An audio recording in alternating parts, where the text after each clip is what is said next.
All right, we are live. Hello and welcome to EduMatch Tweet and Talk number 33.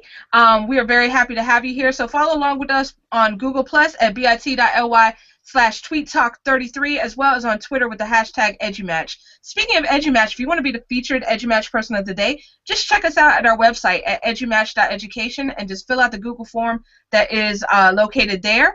And that will give us all your information to get you connected and to shout you out on Twitter all day long. So tonight we're going to be talking about alternatives to reach all the learners in our classroom. So very, very excited about this. We have a great panel and a fantastic moderator, so I'm going to kick it over to him now. So Ron, thank you so much.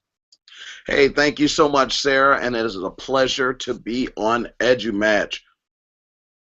So anyway, I would like to invite you guys to learn who our wonderful panelists are. We're going to start with Heather. Heather, if you would introduce yourself, and we'll move forward from there.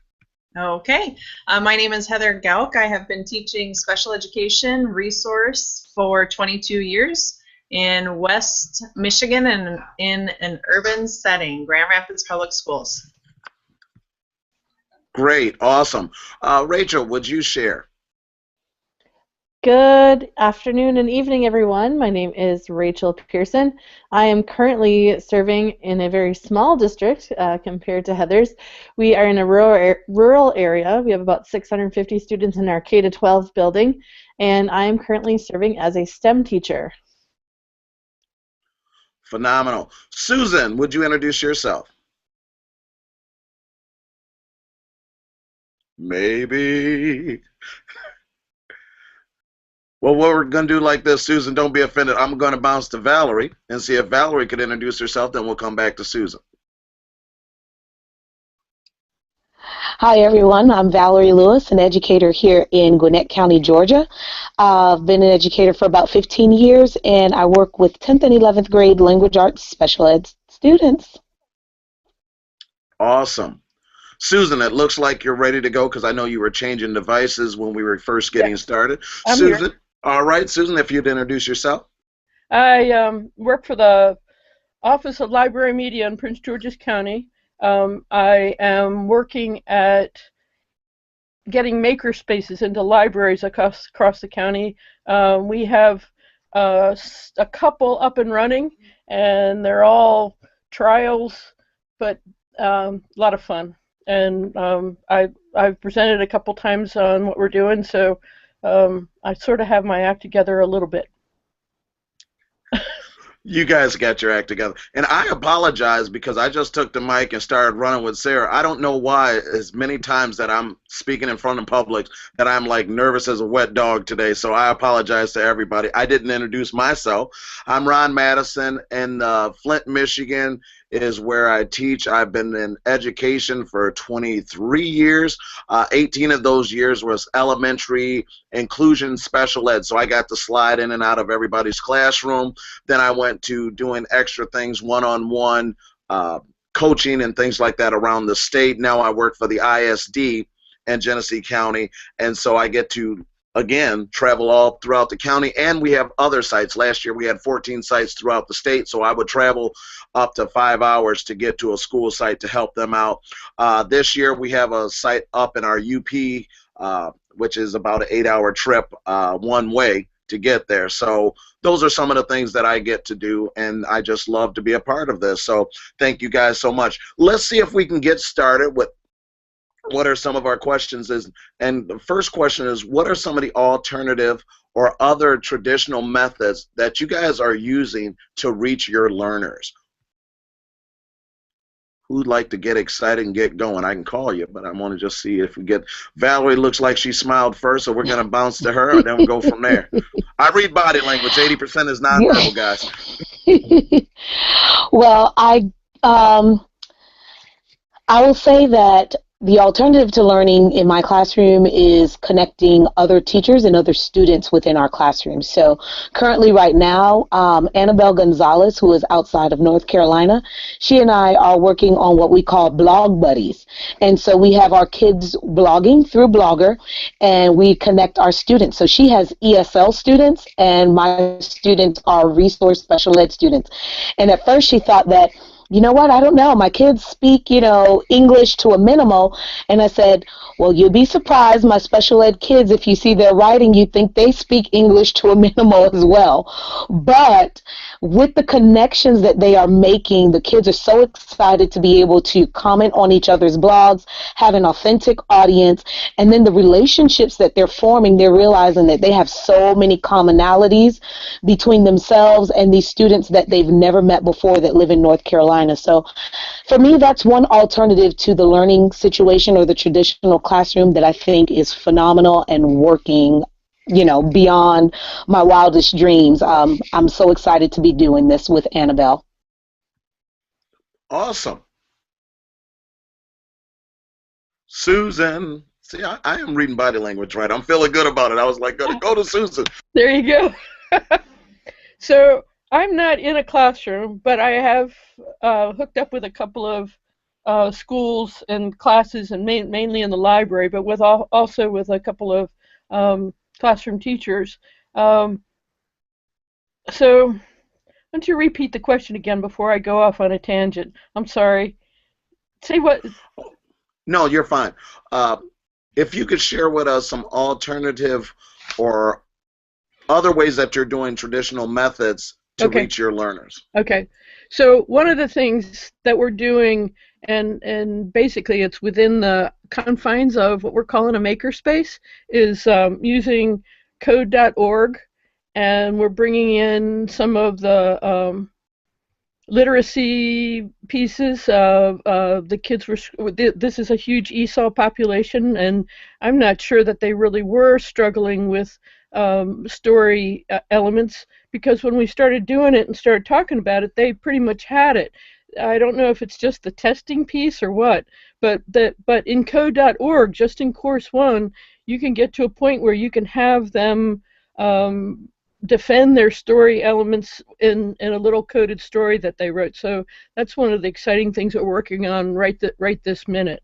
I can talk about some of the other makerspace stuff we're doing, but the code.org is actually classroom stuff we're doing within the library class time. Phenomenal. Rachel, did you have something that you'd like to share? Well, my classroom is kind of unique since we're STEM focused, and a lot of the things that I've been doing are more student choice rather than just I'm going to stand up in front of the room and shout at you. I don't shout at them, or talk at them. So, for example, we just got some 3D printers beginning of January. And so we were working in Tinkercad. Our kids are one-to-one with Chromebooks, and so we were working with Tinkercad, and I said, why don't you, for your first design, just create something that you think is neat. Start from scratch and build something that you would want to build. So I think reaching and going that way in more personalized ways will help the kids be more engaged. And I had some of my special ed students that are included in my classroom. They were so excited because one of them made a name plaque that said Super Mario Maker, which is something he's super interested in right now. And after it printed out and I gave it to him, he just had this huge smile on his face, like, I made this, and now it's physically in my hands. So that was really exciting. Powerful. And you're saying something that's actually sparking us to another question, but we're going to have Heather, and then I'm going to go to Valerie to talk about that video that you were speaking about yesterday, if we can move like that. Okay, 3 things real quickly that I have tried this year is we did a Skype field trip.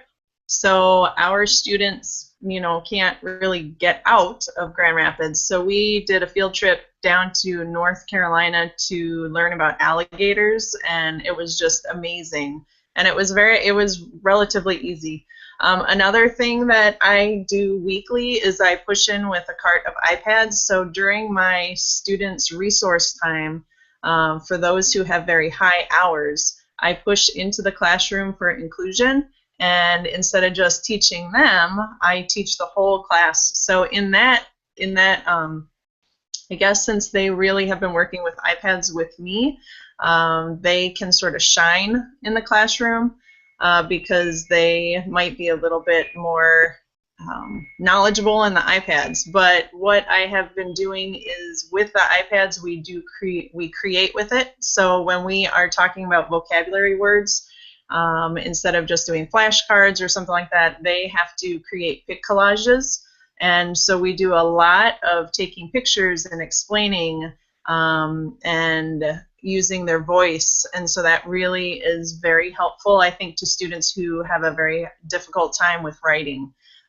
So using those iPads with more of the creation apps has been incredible for them to show what they know.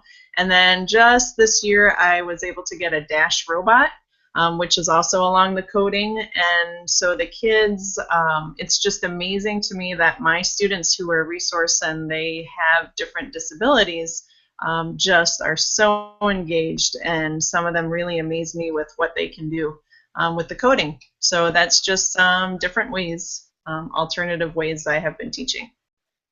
Great. I love to hear how you're definitely impacting the students. The other thing that you mentioned, and then I'm going to turn it over to Valerie, is when you talked about coming into the classroom, inclusion. Because I did that for 18 years, understanding that, I would strategize actually sliding in the room and not talking to my special needs students first.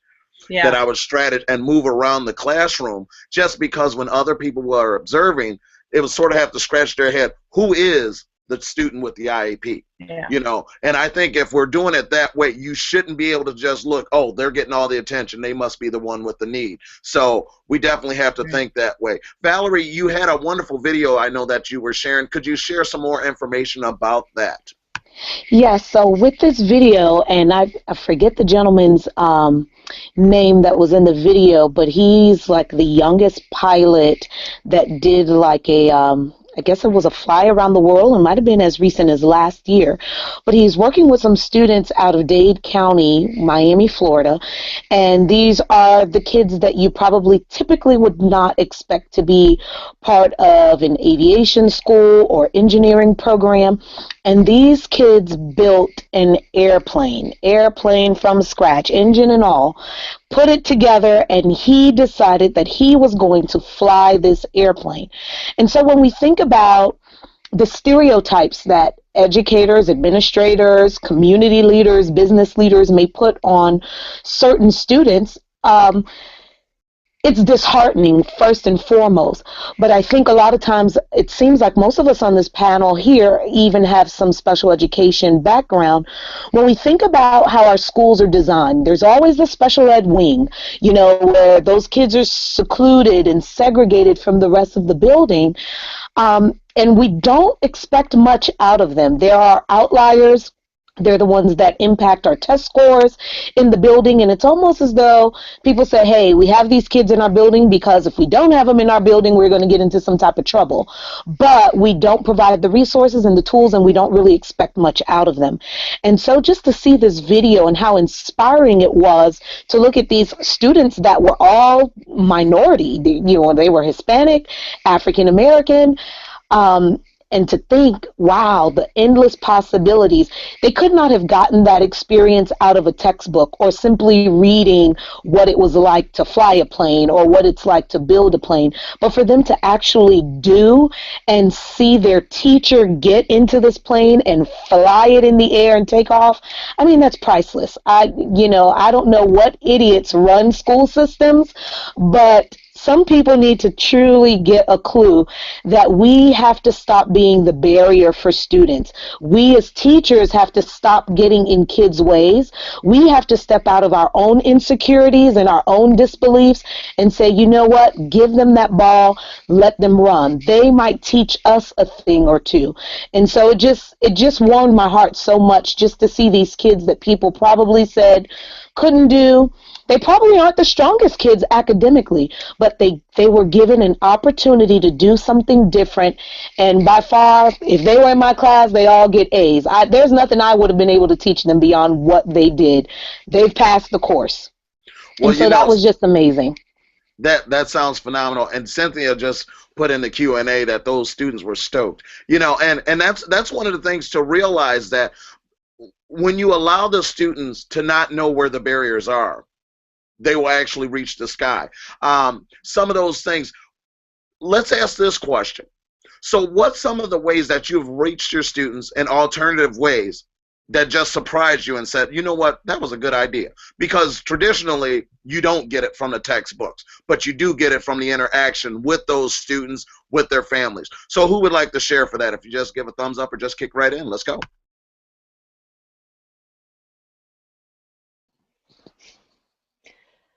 I think, well, in my prior life before I was a STEM teacher, I taught general elementary school, and I was in a K-8 school, and in my 7th and 8th grade language arts classes, we did final projects for a book that we were reading, and to be honest, I don't even remember which one it was because there were so many.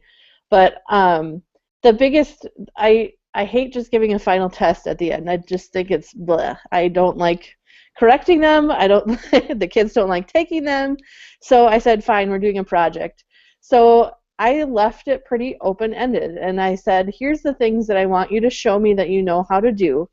And then I handed out a list of different ways they could show it. You know, going from a poster project, which I know is not like super creative at all, but it can be, to using, you know, instead of just maybe a paper poster, they could have used Glogster or Prezi or some other technological thing.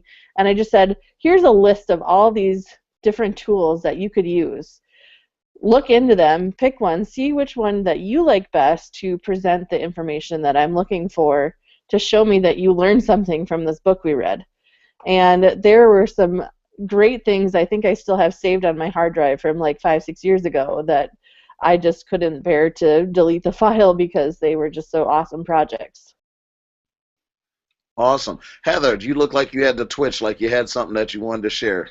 If not, you can give me a thumbs down and I'll just keep on moving. But no, I don't know how alternative this is, but I just needed to say that this year we have been using to share our information or share the projects that the kids are using. We're using something called Seesaw, which is a digital portfolio, and it's a way for parents to download it on their smartphones and then see what the kids are doing. So I think that that's, in a way, a little bit of an alternative to the traditional ways. And it's just been really amazing to see that we can actually share the work that the kids are doing immediately with parents. So that's been really amazing this year. that is awesome. Yeah, Seesaw has definitely been a hot topic that's going on and how people are doing this. Well, we're going to have to wrap it up. So if we can do it in 5 minutes, is that all right if we go 5 more minutes? All right, okay. Susan, did you have something?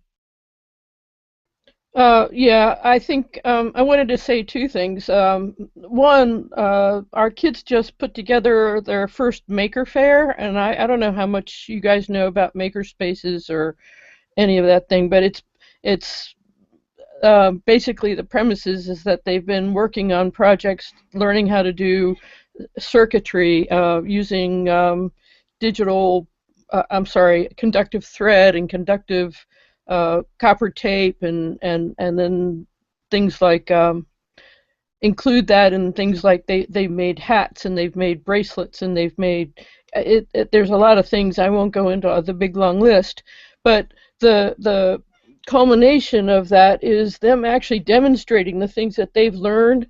And so what we did is invite parents and siblings and whoever, and the kids, I just sort of directed, and they were so excited about doing this whole thing because they were showing off what they could do.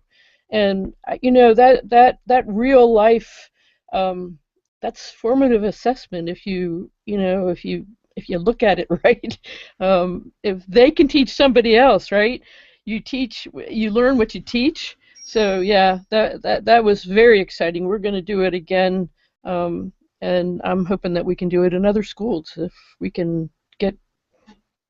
Well, I know one of the things that you can do, Susan, is definitely partner up, because those are some of the things that does sharpen your students. You've just given them pride. You've given them some things. I would take, in Michigan, we'd have a student showcase that we would go to the state capitol and lawmakers get to see us. I would always take, quote unquote, special needs students there. And when we would get into things, lawmakers are going around, oh, your students are doing well. Then I'd whisper in their ear, we got special needs students. Can you identify them? Right, right. I knew the answer was no. And we but I did was setting too. them up. Yeah. One of our kids who had been working on building or working with circuitry came to me and said, Miss Brown, I just got my first A on my science test ever. And I said what it was on. He said circuits. And okay, this is a special needs kid, no English at home, and I asked him when I asked him what it was on, he said circuitry, and I started asking him what the questions were, and I can tell you right now, until I started working on this stuff with these kids, I wasn't as smart as that fifth grader. So hands-on is just way. There was one more thing I wanted to say. If All right. I could partner up, like you say, and do some Skyping, like Heather was talking about, and have kids teach other kids in other schools, and then have their kids teach our kids something different, how cool would that be? That's just a dream of mine. It's priceless. That's the thing. Rachel, would you share what you put in the chat over there? I mean, everybody's looking at it and just glancing, but we want to hear the verbiage, please. Sure. This has been something, it's not an original idea from me by any means, but what I wrote in the chat was that just knowing that the kids' work will be shared beyond the four walls of their school, it makes them more motivated to do their best work. Knowing that people from all over the world will be able to see what they are doing gives them it's just like this. If we're in a hangout, if we're doing a podcast together, we want to know that we've got our stuff together because people are going to be listening and watching.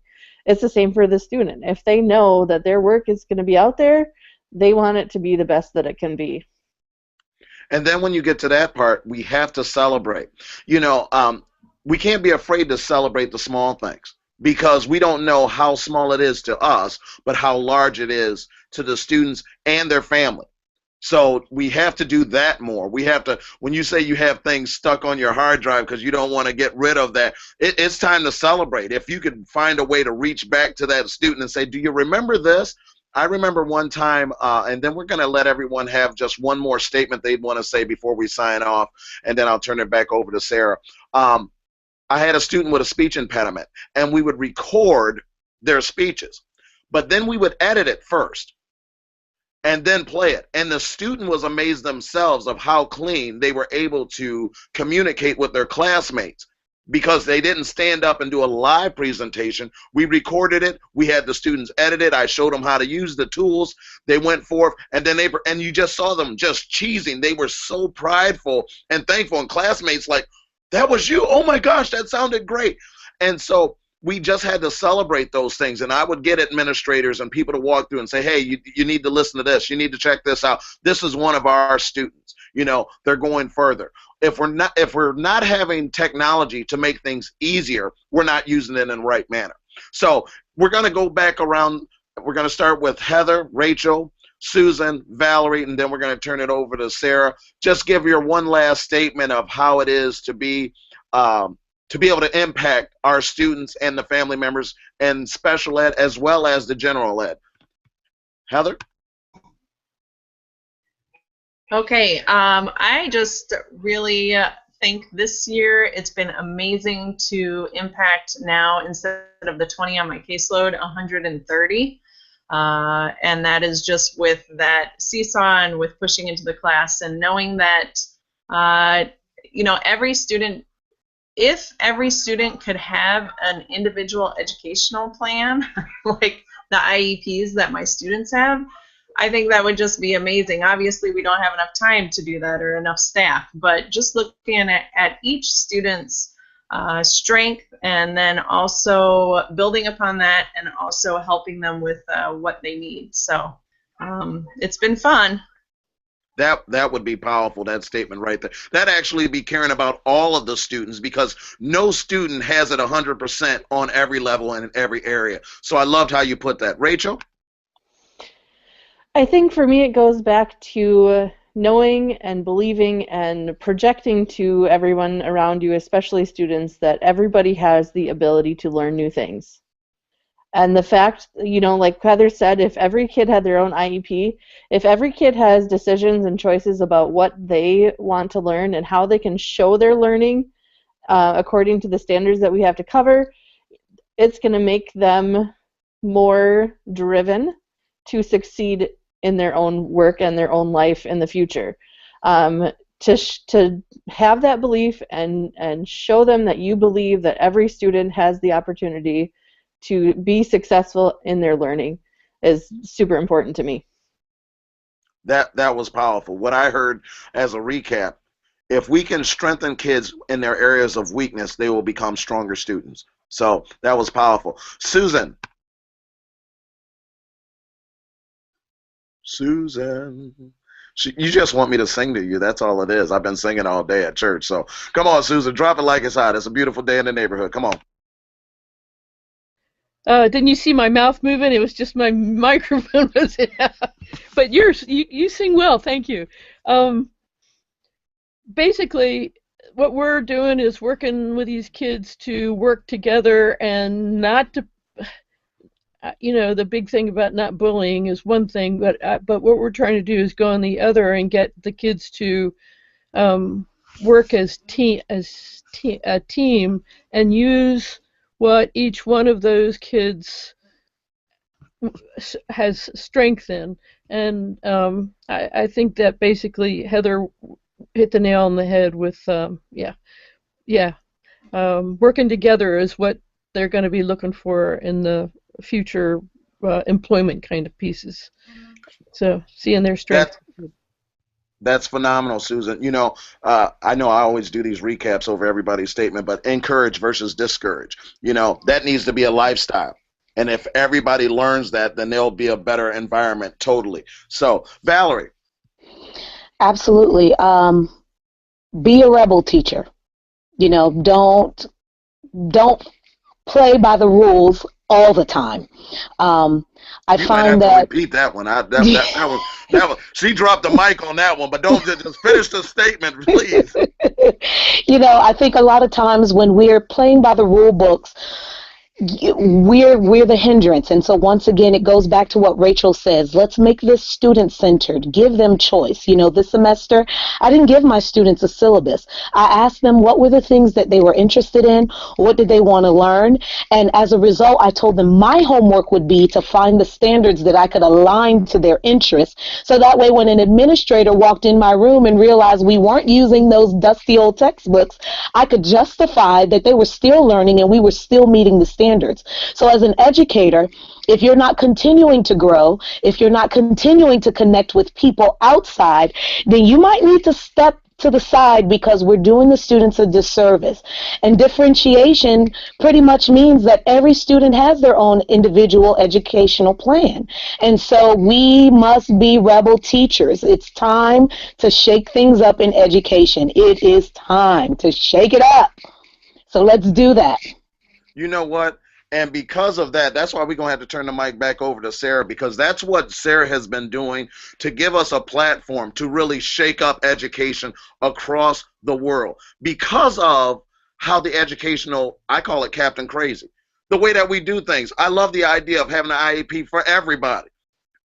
Just think about the staff members. When you come in and say, I don't want to learn. I tell teachers all the time, because that's who I teach now.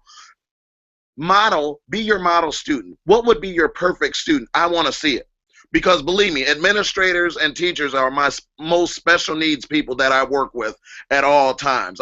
Give me the kids, we can do some stuff. But I'm telling you, you get to admins, it seems like the higher that you go, it seems like the slower I got to talk, the dumber I got to do things. And so I'm like, did you have your Ritalin today? I don't know. We can pass out meds, but if you didn't take your meds, it works for you. Who said I didn't take mine? And that could be aspirin. That's just my disclaimer when I act a fool sometimes. But anyway, thank you guys so much for allowing me to be on this awesome, phenomenal panel. It did touch my heart. Sarah, let me turn it back over to you. Great job of how you do it every time. So I'm muting my mic. Thank you so much, Ron. Oh my gosh, that was amazing. Thank you so much to everyone on panel. Y'all had so many great ideas, and the Twitter was on fire. Just so many links and so much great information being shared. So thank you all so much for everything that you do. So just wanted to go ahead and close it out tonight, but please come back next week. We're going to be talking a little something for the teacherpreneurs, so tax tips for the teacherpreneurs. Hopefully we'll see Valerie back next week because she has that teacherpreneur Voxer group, so that would be something great to definitely involve next week and touch on. So and anyone else who's interested, then please by all means just go to bit.ly/tweettalk34, and there you can sign up, and we have a nice graphic created by Rachel for next week to as our whatever they call it, the trailer, so the trailer image created by Rachel. So fantastic, everyone, and thank you for joining us. Feel free to subscribe, bit.ly/EduMatch podcast. So everyone have a fantastic week, and we'll see you next time, same bad channel. Oh, and one more thing. Don't miss the ISTE Digital Equity PLN chat going on this Saturday at 8 p.m. So the topic will be about diversity in educational technology leadership. So check that out. That's sure to be something not to miss. So everybody have a great week, and chat with y'all soon.